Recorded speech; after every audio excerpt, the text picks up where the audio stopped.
Hey there, Dr. Morgan Nolte here. Have you ever been one of those people who determine if something's healthy for you or not, or if it's going to make you gain weight or not by how many grams of fat are on in the food product or on the food label? A lot of the women that I coach have done Weight Watchers or Noom, and those programs are largely based on a low fat, low calorie approach, right? The higher fat content foods are given a higher point rating. And so people are discouraged from eating higher fat foods. And then over the years of, first of all, big marketing companies, second of all, the US government, and then weight loss programs, disincentivizing us to eat fat, right? A lot of low fat, low cholesterol marketing labels, big pushes from the USDA about like the food pyramid, putting fat right at the top there. We've become fearful, really, of eating fat. A lot of my members are fearful of eating fat. They don't have a good knowledge base about the different types of dietary fat. And I think it's really important that we break down these different barriers and false beliefs around eating fat, because truly, of all three macronutrients, fat has the lowest insulin response. Now, there are, of course, healthier types of fats and unhealthier types of fats.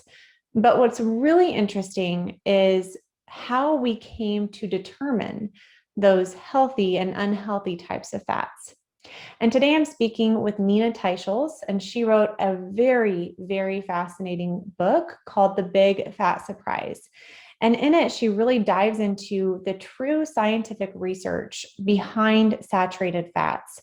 Are they healthy or are they unhealthy? And then we dovetail on that conversation a little bit into meat, specifically red meat. What is the evidence behind eating red meat? Is it as unhealthy as the media claims it is? It's a really interesting interview. And I'm going to give a little bit more of her history here in a second. But just as a preface here, if you're watching on YouTube, I pushed the wrong button on the Zoom recording. So the video that you're going to get is like our little camera from the shared screen. I did the best that I could to improve the resolution, make it viewable. But if you're on the podcast, it doesn't matter. So you can either listen to this one on YouTube, listen to it on the podcast. It's really, really great, meaty content. We get right to it. So I'm going to read a little bio about Nina because she deserves it. So Nina is an investigative science journalist and executive director of the Nutrition Coalition, which is a nonprofit, nonpartisan group that is free from industry funding and committed to ensuring that the U.S. nutrition guidelines process is transparent and scientifically rigorous in order to ensure that the guidelines are trustworthy and evidence-based. Her international and New York Times bestseller, The Big Fat Surprise, has upended the conventional wisdom on dietary fat, especially saturated fat, and challenged the very core of our nutrition policy. Much of my audience is familiar with Jason Fung, Dr. Jason Fung's work, and she actually wrote the foreword in his groundbreaking book, The Diabetes Code. So very, very big deal that she donated her time and expertise to this show today. Nina's writing has also been published in the New York Times, the Wall Street Journal, CNN, Medscape, and many others. She attended Yale and Stanford, where she studied biology and majored in American Studies. She has a master's degree from Oxford University and served as an associate director of the Center for Globalization and Sustainable Development at Columbia University. This is really interesting. So she was actually a former vegetarian for 25 plus years. She's from Berkeley, California, and now lives in New York City with her husband and two sons. I really learned a ton from her book. We got into a lot of great topics in this interview, especially how saturated fat became so demonized on really shaky science, how politicized the scientific research world truly is. That was so fascinating in her book. And then another one of my favorite parts of this conversation was talking about how the US dietary guidelines are not made for most Americans. So we know that 7 out of every 10 Americans are overweight or obese, and the nutritional guidelines do not take that into consideration. They are essentially made for 15%, maybe a little bit more of the population. yet they impact so many things that we don't even recognize. I know you're going to find this conversation fascinating. I so appreciated her time. Thank you for watching or listening, and let's dive in. Hi, Nina. Thank you so much for joining this podcast. I cannot wait to share this valuable information with our community. Morgan, thank you so much for having me. I'm really looking forward to it too. Yeah. So if we're not already familiar with Nina, you heard in the intro that I did before, she's a big deal. So I want to jump right into this interview, get to the meat of it. I want you to start with an intro about who you are and what you do and what drives your work. I'm always a little bit interested if there's a personal side, because you're clearly very passionate about nutrition research, nutrition advocacy. So give us a little bit of background about how you got into this field. Yes. Well, I think that I'm a little crazy and OCD, which is how I got into this work, which is that I was working as a journalist. I worked for National Public Radio. I did a lot of writing for different publications. And I always felt in journalism that I loved it. I mean, it was very interesting to me, but I always missed this feeling of really being able to dive deep into a subject. And so when I found, or I was assigned to do a story on trans fats for Gourmet magazine, and that plunged me into the world of dietary fat, like good fat, bad fat, how much fat do we eat? Is the low fat diet, which I had always believed in, is that actually the right diet? And this is where the OCD kicks in. I mean, I just felt like I needed to read every single paper going back to the 1920s to understand this. And it was such a kind of, it was like going on a mystery expedition, because you would read the paper and you would read the data and you would understand the data finally. And then you would realize that the abstract, which is usually the part of the paper that most people just limit themselves to the abstract, you realize the abstract had nothing to do with the data, and that there was all this kind of obscuring of data that was happening. And it was this very mysterious journey that obsessed me and interested me, also because I was talking to scientists who wouldn't even talk to me. Like if I said, I want to talk about the low fat diet and the evidence behind it, and they said, if you're going to talk about the low fat diet, I can't even have this conversation with you, and would hang up on me. Wow. And so it kind of gave me the feeling like there's a story here. There's truly a story here, because if people are worried about even talking to me, there's something to discover. So the whole world of nutrition and its mysteries, and the fear surrounding it, and the fact that we had seemingly been taught things that were 180 degrees wrong, just fascinated me. So it really was about trying to get to the bottom of this mystery. And that took a long time. I mean, I researched and wrote my book for nearly a decade. Mm-hmm. And that book that you speak of is called The Big Fat Surprise. So it's a fascinating book. I highly recommend it to all of our viewers. I kind of felt like I was sitting in a courtroom listening to this book. I did the audiobook, and you really do a nice job digging through beyond the abstracts of the papers and looking at actually at the evidence, but then explaining that evidence in a way that we can understand. So, I wanted to know, obviously you wanted to seek the truth. That was a big prompter for writing this book, which was a big endeavor. What was your biggest surprise in writing The Big Fat Surprise? I think it was like a series of surprises. I mean, one of them was, of course, that that really this low-fat diet that I had grown up with and that I had assumed was the most healthy, and eating rice cakes and taking the skin off my chicken and never eating cream and not touching meat for more than 20 years, red meat, and never having butter, that all of that had been completely wrong and mistaken. And that doing the opposite of that would be what ultimately was correct in terms of what the science said, but then for me personally allowed me to lose weight and feel much healthier.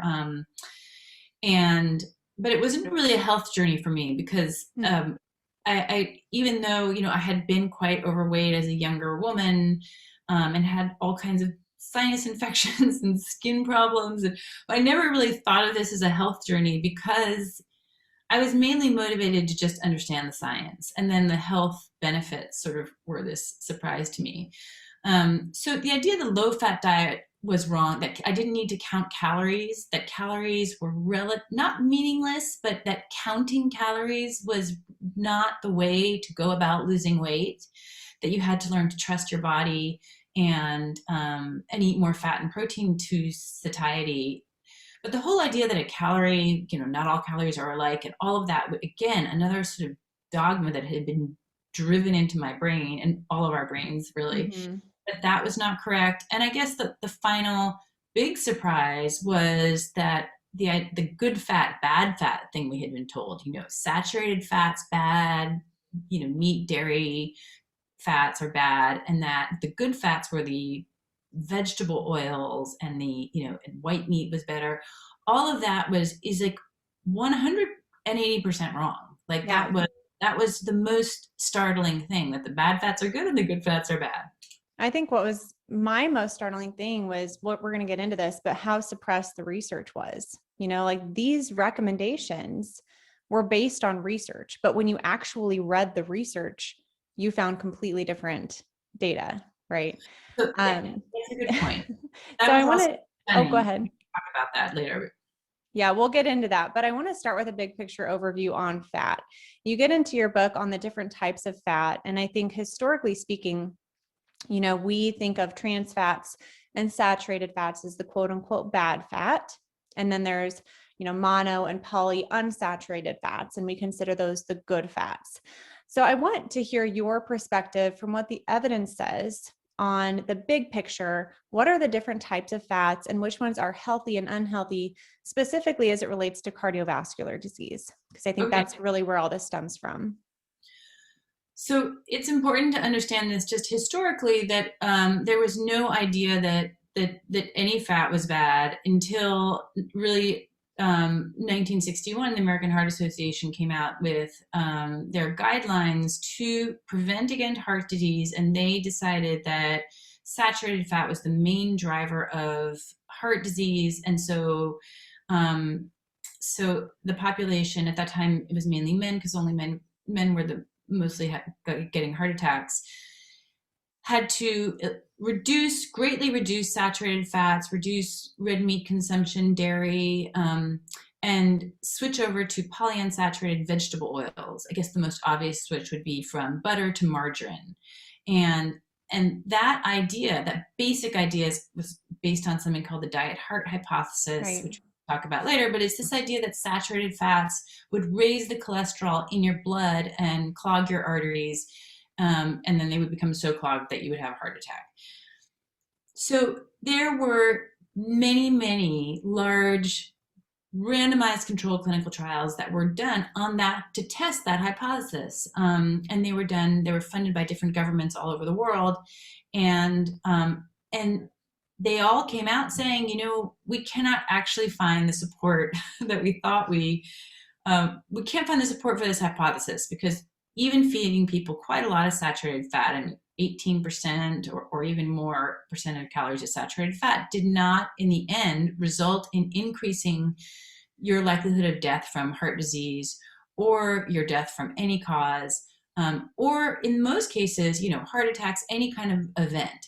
And so the evidence just could never be shown that saturated fats were bad for health. And it's just that, as you were saying, the research that as these results came out, they were twisted or ignored, or many of them, or several of them, I would say, were not published, or were so delayed in the publication that they were forgotten about.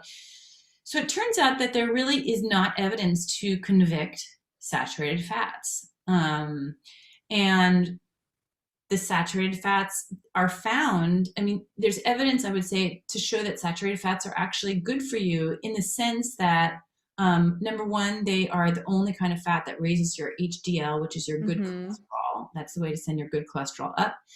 And also, I think equally importantly, saturated fats are found in many foods that contain all these really important needed nutrients like iron, folate, selenium, zinc, many fat soluble vitamins. But if you're not eating the foods in dairy and meats and also fish, you're not getting the nutrients that you need for life.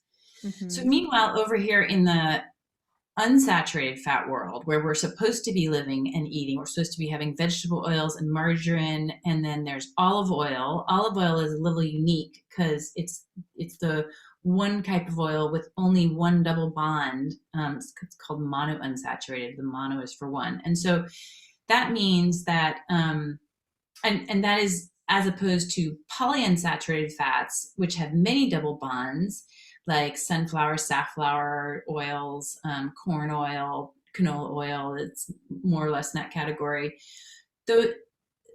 Those oils that we have been taught are safe and good for us, they're problematic because they have those double bonds, which if you've studied chemistry, anytime you have a double bond in a molecule, if it sits around for a while under light, or especially when heated, like cooking, that double bond will open up and attach. Each one of these ends attaches to an oxygen. Well, that's called oxidation.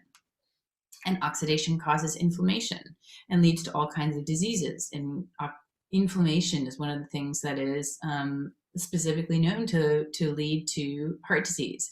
So it turns out that these polyunsaturated fats that we've been told to eat, and to a lesser extent olive oil, they're not as good for us as we think they are.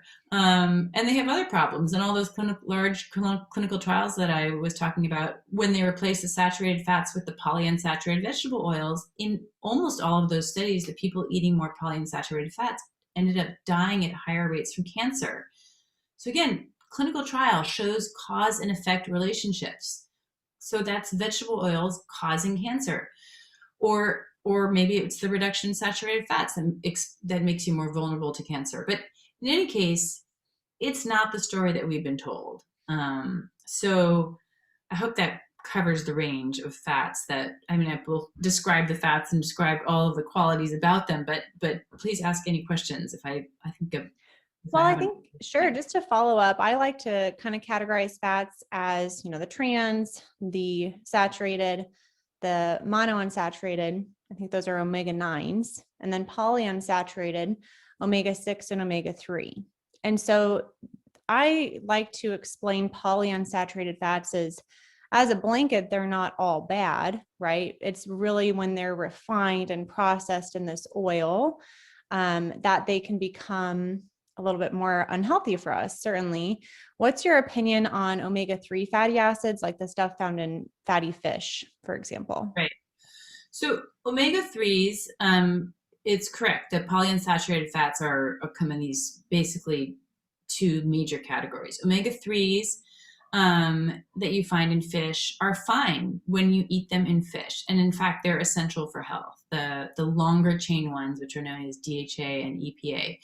However, if you stick them in a capsule, they do suffer from the same degradation and oxidation problems. They can go rancid, they can oxidize.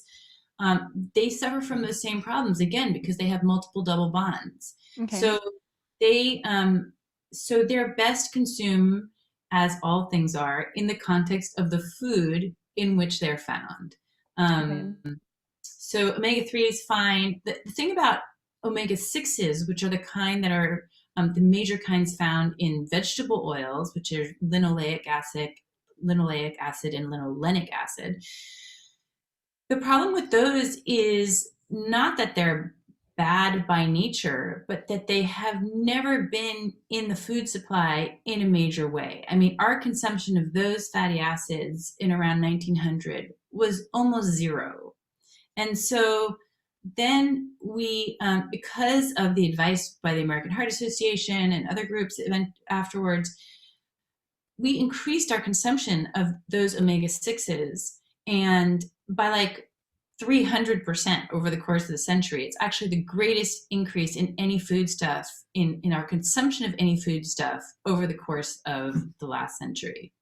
It's why I want to hear a little bit, like if we backtrack, you said the American Heart Association recommended that. And what I thought was fascinating in the book was you explaining why, so can you talk a little bit about the shaky science that these recommendations that have become public policy and part of our dietary guidelines, where did that even come from? Okay, I will do that. I want to just say one more thing on omega-6s. Yeah. So Omega-6s, the reason it's a problem that they're now like 9% of all the calories that we eat, whereas before it was zero. Remember, the problem is that omega-6s and omega-3s, they have to be in a decent ratio with each other, because they compete for the same spots in all your cell membranes. So the fact that we have this tsunami of omega-6s in our diet now from vegetable oils, it just drowns out the omega-3s and other things too. But that's the main problem. We have this complete imbalance in our diet by having so many omega-6s. And I want to also say one more thing about omega-6s, which they are found in abundance in nuts and seeds. Yeah. So those can also go rancid and oxidize. So if your nuts smell bad or the seeds smell bad, you should throw those out, because that shows that they've been oxidized. And again, oxidation causes inflammation.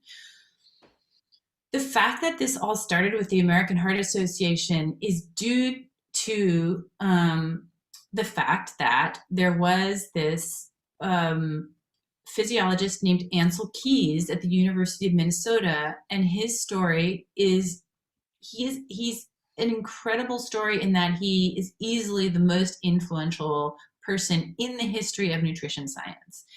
And he believed that it was fat that was causing heart disease, and then he believed it was saturated fat. But he was working he started doing his major work in the 1950s, which is a moment in US history which is important to understand, and especially having just lived through COVID. It was a moment like that where everybody in the 1950s was in a panic over heart disease. Heart disease had been almost non-existent in the early 1900s and had risen to become the #1 killer in the nation, where, by the way, it remains to this day.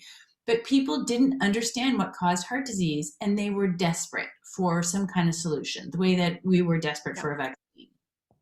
That kind of level of panic. And in 1955, President Eisenhower has a heart attack, is out of the Oval Office for 10 whole days. So the entire nation's focus is on this problem of heart disease. And really nobody knows what causes heart disease. Some people thought it was lack of vitamins and minerals, malnutrition. Other people thought it was the type A personality that you'd run around screaming at people all day and then have a heart attack and die. But into this vacuum of knowledge stepped Ansel Keys, who was this remarkably forceful man, extremely convinced of his own ideas, and sort of arrogant about them, and would argue anyone to the death, according to his friends. So he steps into this vacuum and he says, look, it's saturated fat, and his diet heart hypothesis, which I explained earlier, that saturated fat raises cholesterol, causes heart attacks. This was adopted, his idea was adopted by the American Heart Association because he was able to get himself onto the Nutrition Council of the American Heart Association. And that group, which had up to then been saying, look, we would like to tell you what to do about heart disease, but we don't know, and the evidence doesn't exist. Ansel Keys joins the group, and 1 year later, the American Heart Association is saying, you need to cut back on saturated fat, even though there was no more evidence to support that theory. There was really just a few small feeding trials that had been done. There was no significant evidence. Well, what there was a large study in process at the time that Ansel Keys was running called the 7-country study, which was the biggest study that had ever been done in nutrition to date, on nearly 13,000 men only, in 7 countries, mainly in Europe, but also Japan and the US. And they were following people and measuring to some extent what people ate, and then measuring their outcomes, which is, they were interested in cardiovascular disease. Well, the results of that study weren't published until 1970, which was, by that point, the American Heart Association had been recommending, this policy already was out there for 9 years. Yeah. And the 7-country study, we don't have to go into in great depth. It did find what Ansel Keys had set out to find, but there were just so many problems with the study. I mean, the primary one being that it was a study that shows association, not causation. It's called an observational or an epidemiological study. Those kinds of studies cannot show cause and effect. they can suggest an association, and then the next step in science is that you're then supposed to go do a proper controlled clinical trial to test the idea in order to establish cause and effect. So the science was never there. And the story of nutrition is policy, first by the American Heart Association and then by the US government, the policy getting way out ahead of the science because there was such a need for answers. Mm-hmm. So it was policy. This is exactly backward from the way it's supposed to happen. The policy comes first. The science tries to catch up, but it never can. The science, in fact, is reporting the opposite. It's saying we don't find anything wrong with saturated fats. That science is suppressed, ignored, not reported, misreported, distorted. Because at that point, the policy is becoming entrenched. You know, people's careers depend on it at the highest levels, university careers. Bureaucracies and institutions don't want to be flip-flopping on their publics, don't want to lose the public trust. All kinds of industries develop around the policy. So there's the food industry, the pharmaceutical industry, they all depend upon this policy staying in place. That is true to this day. And it is why it is so hard for policy to be responsive to good science. Wow, I think you summarized that beautifully. Why this boat is so hard to course correct, and that essentially policy just jumped the gun on the science. And if they backtrack, they lose a lot of credibility and a lot of trust and a lot of money, you know, when it really comes down to it. And I think one part of the book that I thought was really interesting, I didn't know this, was we know that the assumptions that we had about risk factors that were associated with heart disease are now shown to be incorrect. And those specific risk factors that I'm talking about are elevated total cholesterol and elevated LDL cholesterol, unless it's very, very high LDL. I think you said over 160 in the book. But I didn't know that pharmaceutical companies knew that HDL was a better indicator, a better predictor of heart disease, of heart health. But they couldn't figure out how to raise HDL, but they could figure out how to lower LDL. And so that's where they focused. And then they kind of doubled down on, well, reducing LDL will actually improve your cardiovascular health, when for the majority of the people, that's not true. And in some cases, it has the opposite effect, like we've been talking about. And so I thought that piece of the book was fascinating, that so much money has been made because they simply couldn't figure out how to raise HDL. Yeah. So I think that one finding that I thought was interesting too, and I think you might have mentioned this, was that saturated fat raises HDL, right? Mm-hmm. And so we're telling people, you know, we're kind of speaking out, I'm talking about we as like the American Heart Association, speaking out of both sides of their mouth when they're saying you need to raise HDL to have better heart health, but reduce your saturated fat intake when we know that saturated fat will raise HDL. Right. So I think that's a really interesting point. Well, yes. I mean, these are called risk factors, right? HDL, LDL are called risk factors or markers for heart disease. That whole conversation about which one is more predictive or important, or how much you should lower it or raise it, that whole conversation, I think it's not unfair to say, is driven almost entirely by pharmaceutical companies, because what you were just describing. You know, in the beginning of nutrition science, there was only total cholesterol. That's all they could measure. That's all Ansel Keys could measure. But then they had been doing this study since the late 1950s called the Framingham study, which is the largest and longest observational study. So they follow people. Framingham is a town outside of Boston. And one of the early findings of that study was that total cholesterol actually did not track that well with your heart attack and your cardiovascular mortality risk. So total cholesterol wasn't that helpful. So then they were able to look at LDL and HDL eventually. Those were sort of the next generation. And And there you can see them as like sort of competing, like is LDL more important or is HDL more important?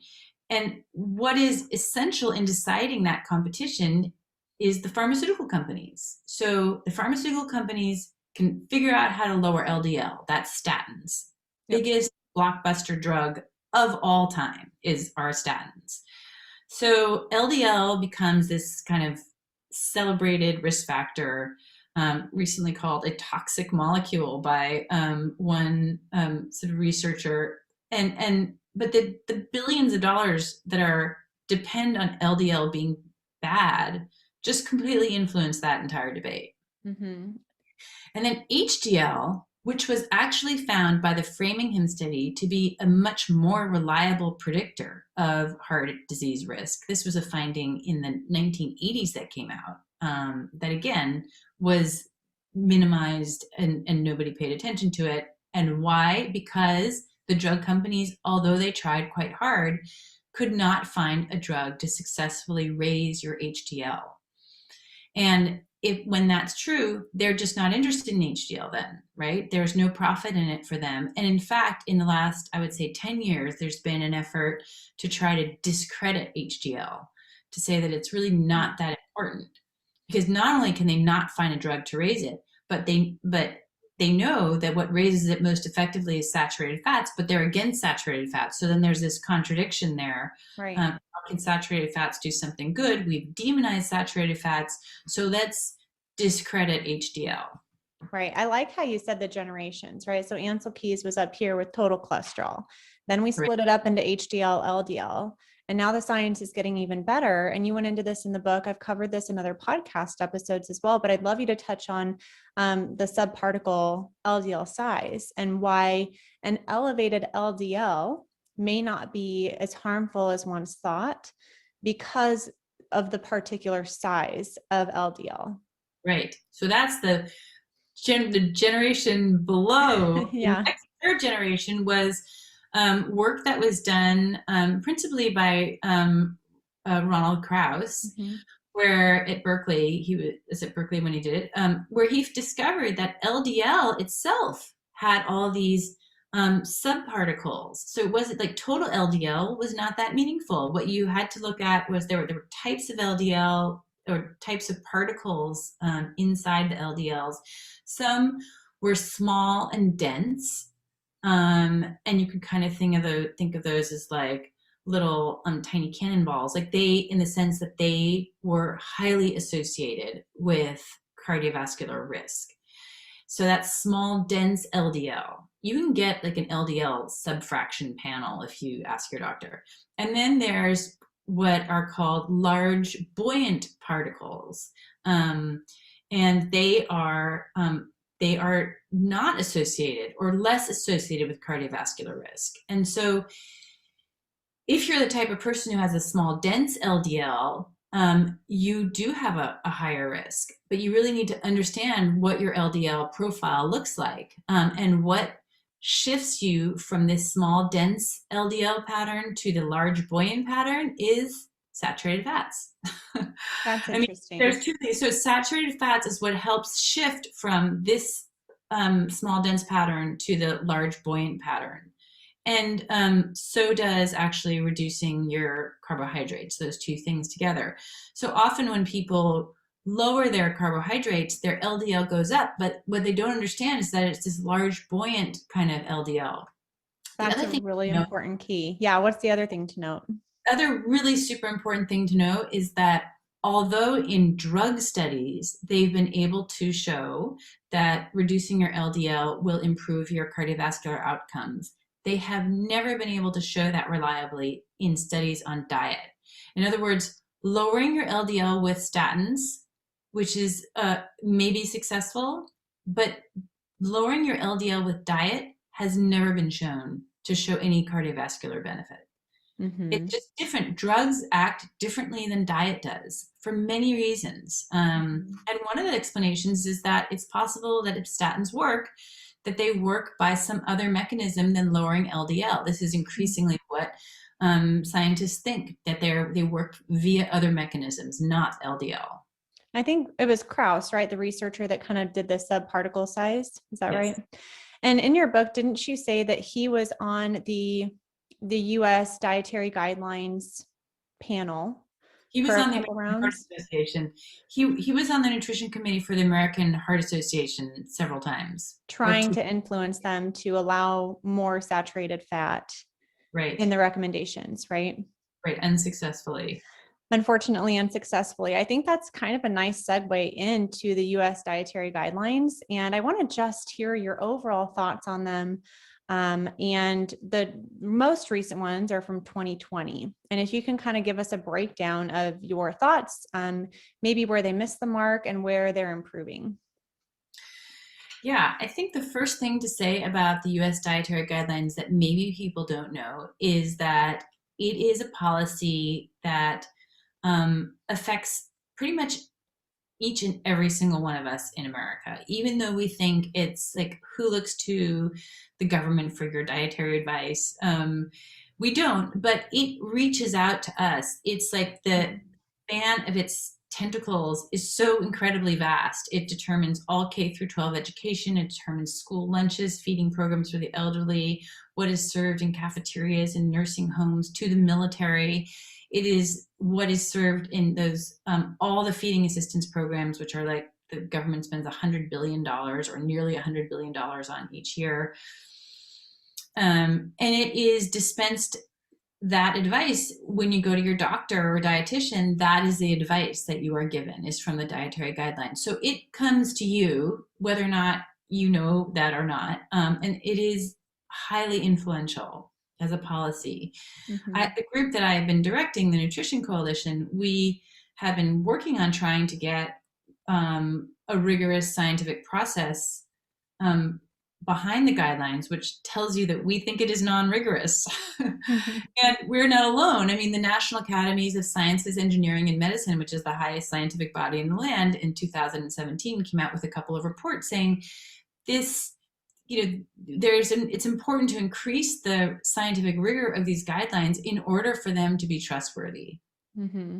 I.e., they are not trustworthy because they lack scientific rigor, because they use kind of methodological processes that are unvalidated. They don't follow any international standards on that. They don't disclose conflicts of interest on their panel. There's just like a lot of things they don't do correctly. The National Academies made a series of recommendations that they said, this is what you need to do to increase scientific rigor, improve transparency, minimize bias. And the USDA and HHS, which are the two government agencies that issued the guidelines, declined to accept most of those important recommendations. So we're pretty much where we've always been with the guidelines.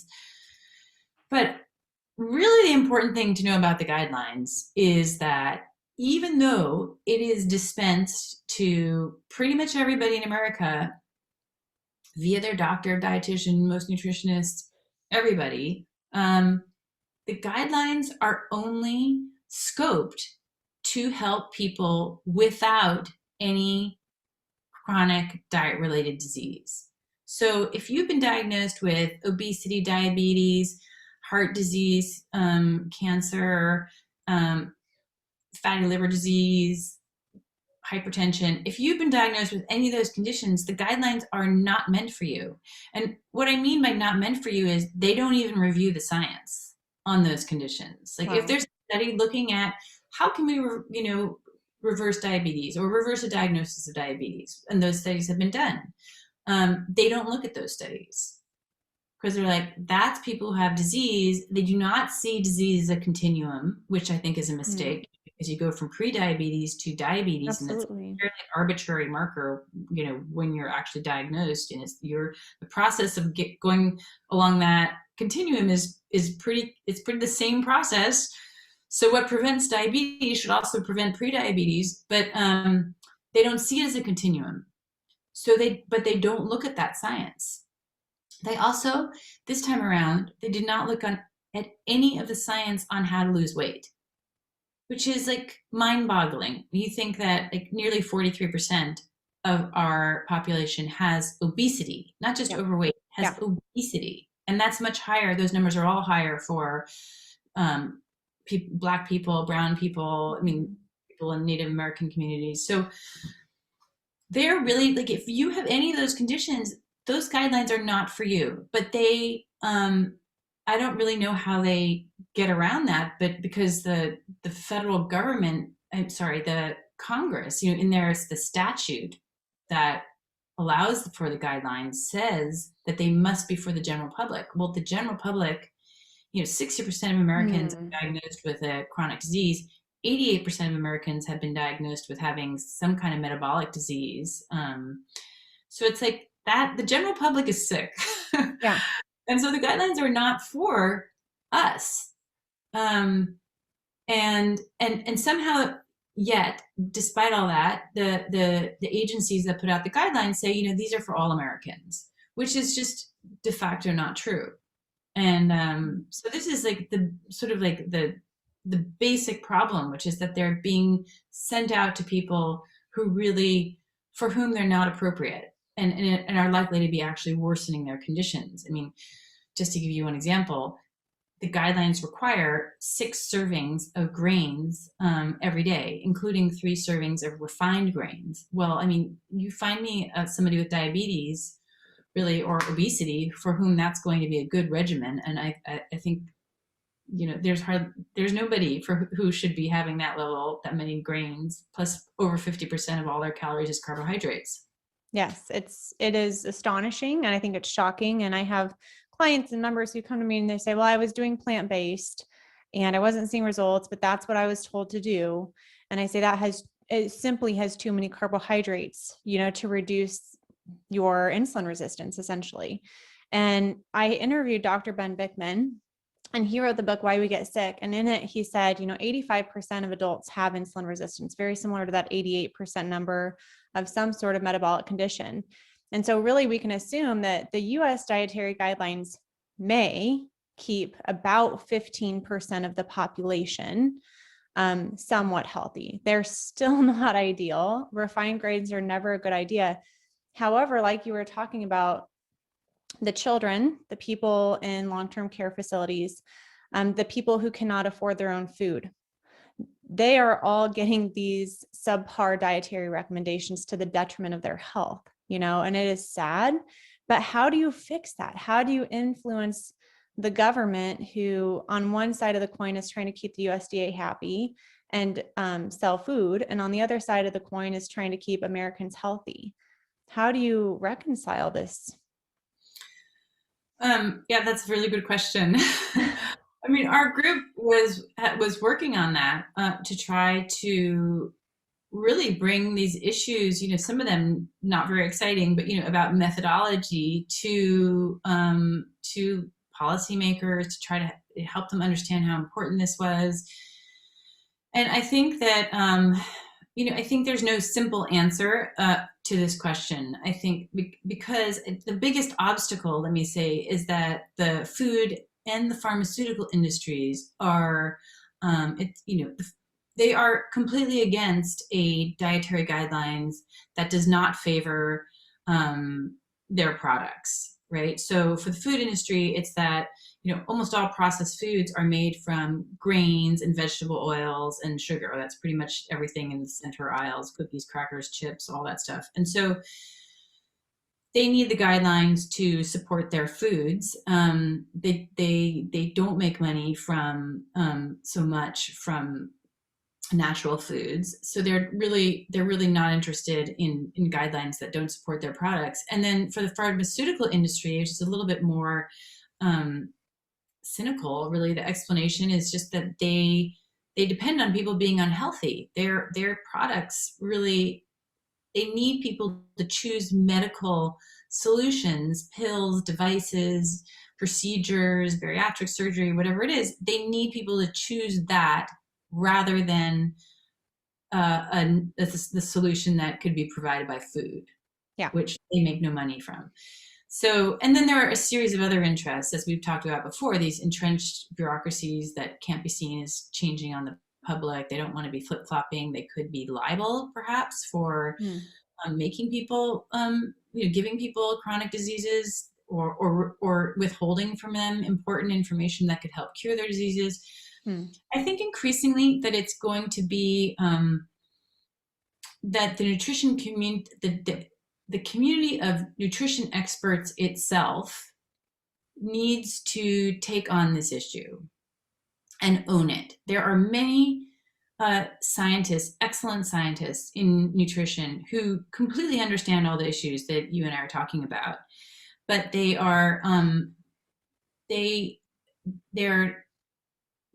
haven't sort of congealed, or they haven't come together to write the important papers, to take on their colleagues, to confront some of the problems in the guidelines, and really deal with it inside the nutrition community, which is sort of where it needs to. These are the experts in the field, and I don't think that it's very hard for, say, lawmakers or congressmen to come in and say, you scientists are all wrong. So I think it has to be dealt with within this community of scientists who are who understand the problems, and increasingly they are writing papers and stepping up, and we're trying to support some of that work.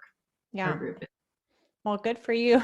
Good on you. It sounds like it's a really big undertaking. I want to pivot just a little bit and bring this down to practical, real world advice for people listening or watching, right? So a lot of my women come to me afraid of fat, right? Maybe they did Weight Watchers and they have associated high fat foods with a lot of points, right? They can't have a lot of them.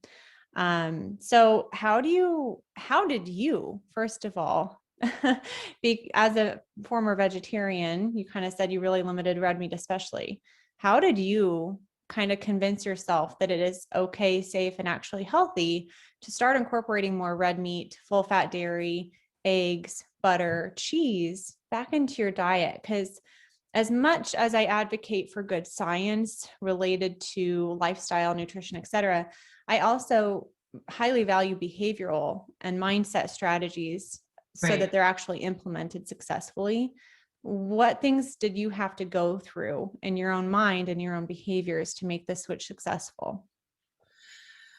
Well, let me first say that I think it's different for everyone. Okay. Some people read science and they feel like, oh, well, I can do this. Other people, I think I was sort of a mixture of things, but for those of us who grew up really fearing fat, like I feared fat. I wouldn't touch butter. If I had to cook everything in like parchment paper so that no butter could, like no oil or any kind of fat could touch it.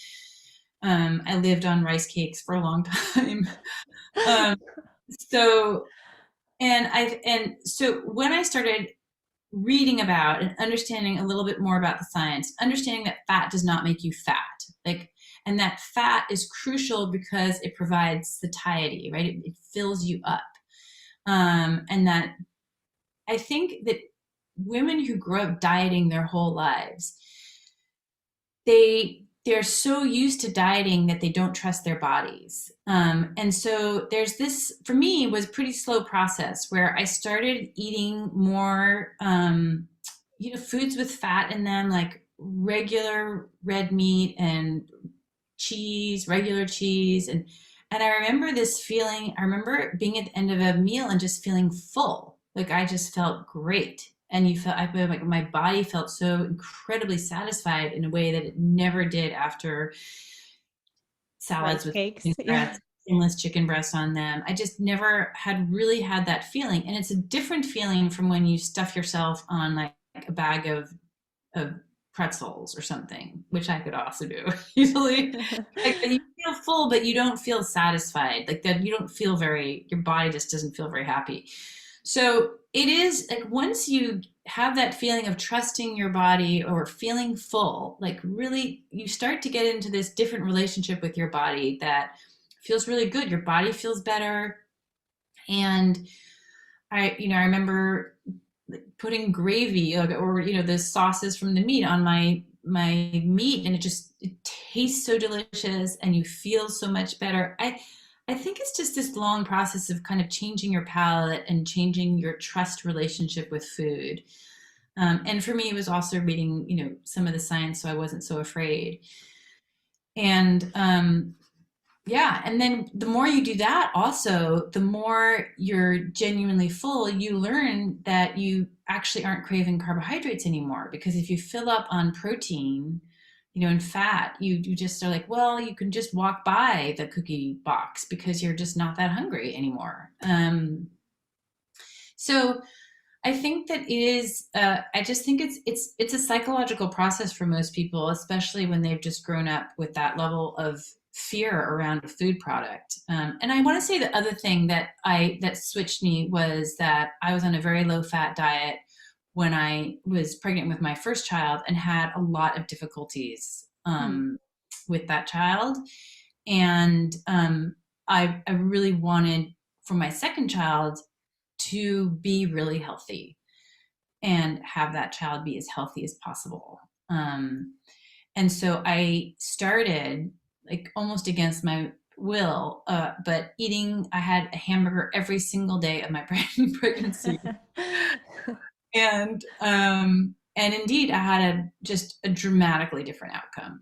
Same Mhm. father, but I mean, and there could be many factors in that. I'm not saying that that was what made the difference, but I know my first pregnancy, I was anemic. I didn't have enough iron in my blood. My second pregnancy, I was totally fine because of the meat, I'm assuming. And I've since read studies showing that, meat is unique in terms of being able to reverse growth stunting. It is a really powerful food. It's full of so many vitamins and minerals that your body needs. Yeah. Uh, so, having healthy children is also a major motivator Hmm. for your own pregnancy, and then having them grow up to be strong, healthy, have muscles, have good teeth, all of that comes about from food. I know. My son Dawson is 3, and I talk about protein a lot. And so he'll say, "Mommy, does this have protein?" And I'll say, "No, that doesn't have protein." He'll say, "Oh," So Yeah. he's developing that sense of value for protein, which I'm really excited about. But he still loves those sweets, and I have to be really mindful to try to help him prioritize protein and learn age appropriate things about nutrition. And it's funny that you say yours kind of started with that first pregnancy, because my deep dive into nutrition started after I had him. And I was eating what I thought was a healthy diet from what I had learned, Cliff bars with as much sugar as a Snickers bar, Okay. and other sorts of things. And that's really where I dug into the nutrition, and realized, holy moly, I went through a lot of school and I have some background in nutrition and I'm very misinformed. And if I'm misinformed, a lot of people are misinformed. And so that's really what stemmed my drive to help kind of spread a similar message to you. I want to talk about red meat. I'm going to say something now. I'm anticipating some backlash. I had a pound of hamburger the week before my daughter was born. So a whole pound one night of red meat. And I just loved it. I was like, I can't get enough of this stuff right now. So talk to us a little bit about, the science and politics behind red meat specifically that's been pretty demonized. And in your book, you also touch on, we're not talking about the environmental or the ethical, things about this, because that's a whole nother topic and conversation. But just from a dietary science standpoint, can you give us a little perspective there? Yes. Um, since I've written my book, I want to say that I think the politics on this subject and the environmental concerns have really heated up. And I did a lecture called The Politics and Science and Red Meat. Maybe we can post a link to that in your I show notes. will. But Sure. it really does talk about what are the politics behind red meat, which are important to understand because there's just hundreds and hundreds of millions of dollars behind an effort to try to demonize and get rid of red meat, mainly by blaming it for climate change and saying it's the most important thing we can do for climate change. So it's important to understand that, like, it is, and to know that if the entire United States went vegan, it would make like a 1% or 2% difference in the amount of greenhouse gases that we collectively emit. So it really is not. It's not the sort of miracle solution that everybody would like it to be. And so taking on those issues is sort of important because many people now don't eat meat for climate reasons. And I think many young people, especially like, a lot of young girls. But if you look at the science, it's astonishing how little rigorous science there is on red meat. And I'm talking now, again, the kind of science that shows cause and effect, which are clinical trials. When you go to look at the clinical trial evidence, first of all, you find there are very few of them, and they don't show that red meat is bad. So the ones on heart disease, clearly red meat does not,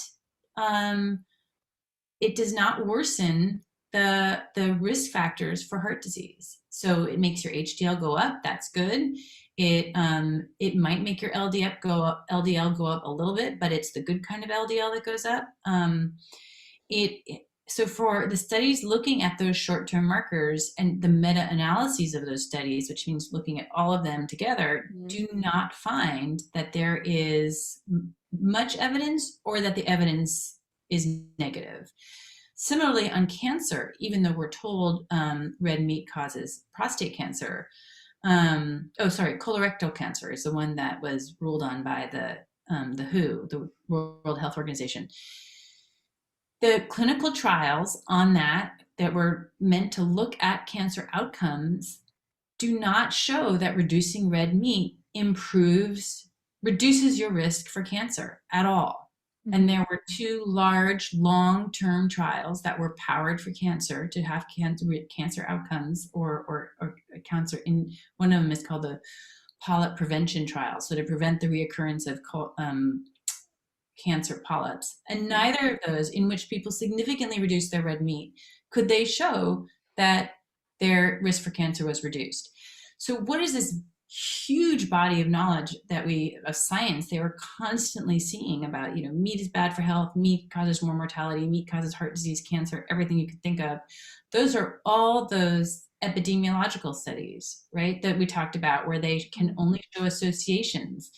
And sometimes those kinds of studies can be used to infer cause and effect when the strength of the association is super strong. So the clear-cut example of that is like cigarette smoking and lung cancer. So heavy smokers were found to have a 15 to 30 times higher chance of getting lung cancer compared to never smokers. Okay, so that's a big association, 15 to 30 times. That number for meat and cancer is like 1.17 or 1.18. I mean, think of that. Okay, where 1 means no association.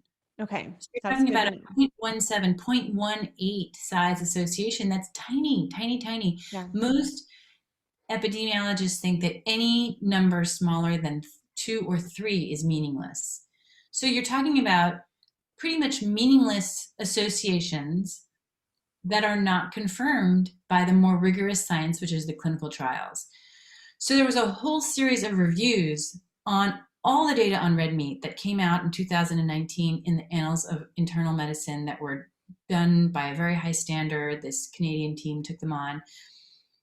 They did them. They looked at diabetes outcomes, metabolic outcomes, cancer, heart disease. They looked at everything. They looked at all the evidence, and they just said, look, first of all, there's very little evidence, and the evidence that we do have is of very low quality. And what it does say is we can't really see much result of any ill effects of red meat. The reaction to that paper, which was to try to retract them pre-publication, which is something that is, I think, never happened before, and other things that happened. We can post the link to this article too. I mean, the response to those articles, which were so much contradicted the conventional wisdom, shows you the politics of this field, and that this field is dominated far more by politics than by science. Yeah, it's interesting. It's scary. I think that you're doing really important work. I could talk to you for a lot longer, a lot of follow-up questions there, but I think that we'll wrap it up. I'll be sure to link to several of the resources that we mentioned in this interview, both in the description for, like on the blog post, the show notes, and then the YouTube description if people are watching on YouTube. Can you let others know, anything more about yourself, your work, and where they can connect with you further? Yes. Well, I'm still at the Nutrition Coalition, which hopefully you'll share in the show notes I too, which will. Yep. nutritioncoalition.us. We are the only group in the world working on nutrition guidelines. So if you would like to support our efforts, we really welcome that. We don't accept any industry money at all. And so we really depend upon donations from people who support trying to change this incredibly important policy that affects us all. And so I'm also doing quite a bit of writing. I'm writing some academic papers. I'm going to be writing more in the media, and I am planning another book. So keep up with that information. You can go to, I haven't really updated it lately, but there is a lot of links to my interviews and other things at ninateichels.com. So you'll definitely want to look that up in the show notes. Yes. Because nobody can spell my name. And then I'm most active on Twitter, which is at Big Fat Surprise. Awesome. All right. Thank you so much, Nina, for this great, valuable interview. Again, there were some questions we didn't get to, but that is okay. Maybe you'll address them in your next book and we can have you back on. Well, thank you, Morgan. It's really been a pleasure to talk to you. Thanks. Have a good day. You too.